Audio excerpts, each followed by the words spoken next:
जोगेश्वरीमध्ये पैशांचं वाटप सुरू आहे, तिकडच्या बॅगा तपासा असं राऊतांनी म्हटलेलं होतं। राऊतांनी या संदर्भात टीका केलेली आहे।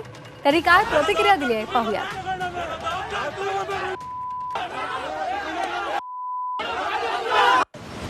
तुम्ही आता काय करणार सांगा ना, बाकी जाऊन काय केलं नंतर बघूया।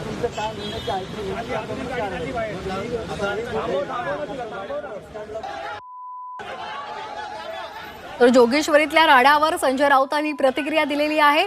जोगेश्वरीमध्ये पैशांचं वाटप सुरू असल्याचा आरोप राऊतांनी केलेला आहे। निवडणूक आयोगानं अशा ठिकाणी कारवाई करावी असंही राऊतांनी म्हटलेलं आहे। जोगेश्वरीमध्ये काल मध्यरात्री दोन्ही शिवसेनेमध्ये राडा झाला होता। दोन्ही शिवसेनेचे कार्यकर्ते आपापसामध्ये भिडले होते। यावेळी दगडफेक सुद्धा झाली होती, मात्र पोलिसांनी हस्तक्षेप करत त्यांच्यामधला वाद मिटवला आणि हा तणाव आटोक्यात आणला।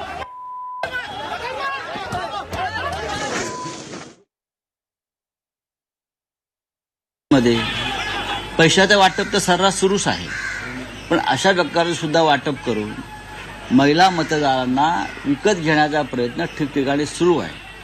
आणि मग शिवसैनिक किंवा आमच्या महिला शिवसैनिक जाऊन तिथे धाड घालतात, तेव्हा हा राडा होतो। निवडणूक आयोगाला जर काही करायचं असेल त्याने अशा ठिकाणी कारवाई केली पाहिजे, पण निवडणूक आयोग अशा प्रकारची कारवाई कधी करणार नाही। आता सरकार आणि सत्ता आणि पोलीस त्यांचे आहेत, पोलिसांनी लक्षात ठेवलं पाहिजे। 1 महिन्यानंतर या राज्यात सत्ता बदल होणार आहे।